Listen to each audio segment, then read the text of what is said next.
setiap kita punya tugas, sebentar lagi dikit lagi.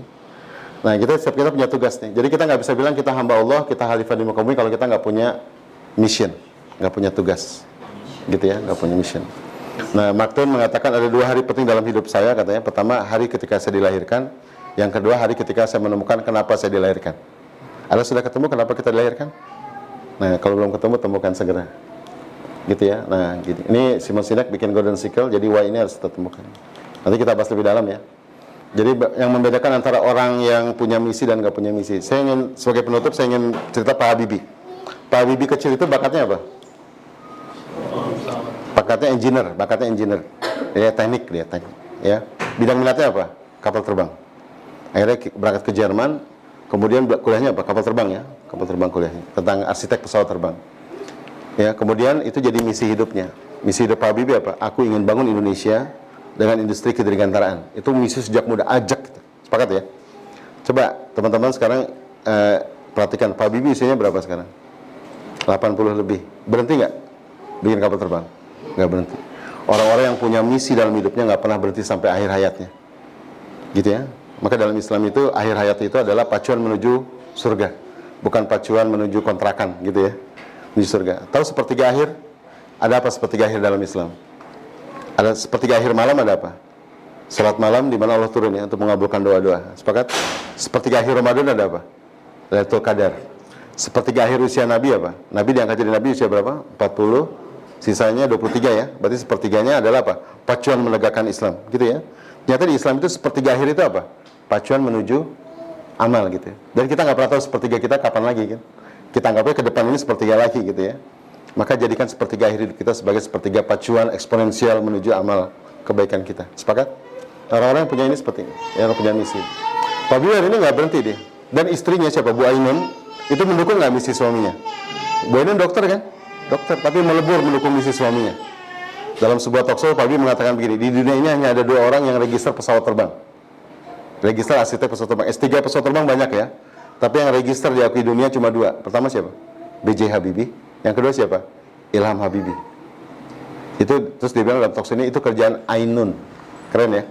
Dia menyebut istrinya. Itu kerjaan siapa? Ainun. Maka cinta laki-laki pada perempuan yang mendukung misinya, cintanya tak bertepi. Gitu. Jadi bunda kalau pengen dapat cinta suami ini rasa laki-laki ya, dukung misinya. Nanti bunda dapatkan cinta suami itu tak bertepi, dunia dan di akhirat. Sepakat? Ada ibu sepakat, Ustaz, tapi suami saya nggak punya misi, Ustaz. Gitu. Ya kalau nggak punya misi nanti bantu ketemukan misinya, gitu ya. Misi itu alasan saya hadir di muka bumi untuk apa, begitu ya. Nah, Pak Habibie lihat, gitu ya, dahsyat Pak Habibie. Nah ini misi nanti gabungan ini. Nah ini misi itu gabungan dari semua fitrah, nanti kita bahas kapan-kapan gitu ya. Ini aspek fitrah. Nah fitrah itu ujungnya jadi misi hidup. Jadi kalau kita nggak tumbuh, Isra Mi'raj sebagai penutup ini ya, satu lagi deh. Isra Mi'raj, tahu Isra Mi'raj?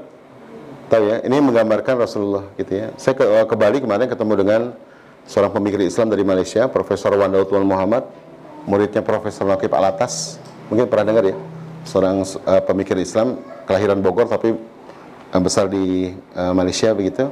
Profesor Wan cerita tentang Isra Mi'raj. Kita semua tahu kisah ini kan?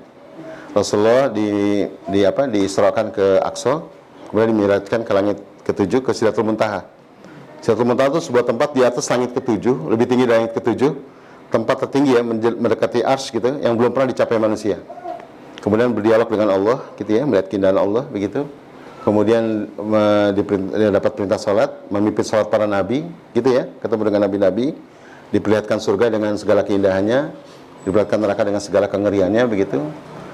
Dan kemudian Rasulullah pulang. Sampai situ ceritanya selesai ya, selesai, kita semua tahu. Tapi pertanyaannya, Rasulullah ketika mendapat tiket Isra Mi'raj lagi dalam keadaan apa? Terpuruk ya.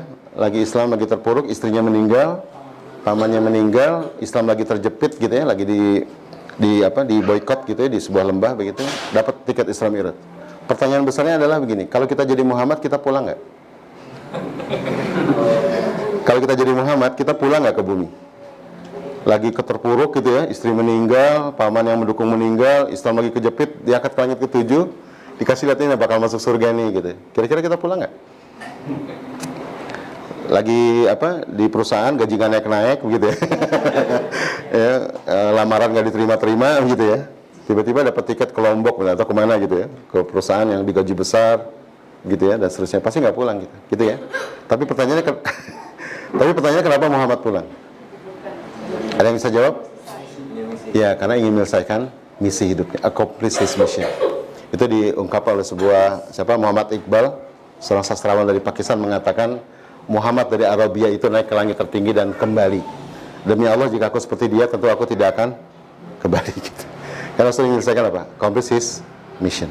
Nah, jadi teman-teman sekalian, untuk menghadapi zaman yang seperti ini, maka temukan your mission. Sepakat ya?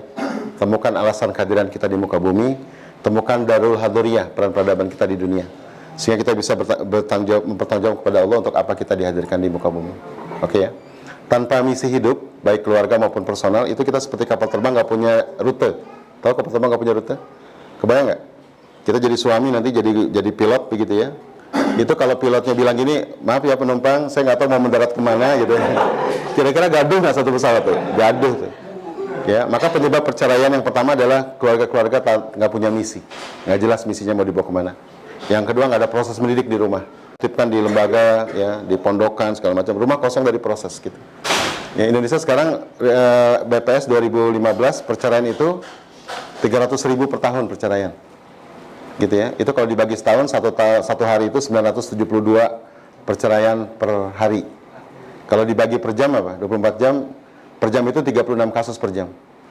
Jadi sejak kita tadi mulai liko ya, sampai sekarang udah kali berapa jam tuh? Ya, 2 jam berarti 2 jam kali 36 keluarga bercerai sepanjang kita ngomong tadi tuh. Ya, 72 keluarga bercerai. Oke, jazakumullah, mudah-mudahan sedikit ini bermanfaat. Kapan-kapan kita ada workshop barangkali kalau teman-teman pengen mau. Ya, mudah-mudahan ini bermanfaat. Jazakumullah. Assalamualaikum warahmatullahi wabarakatuh.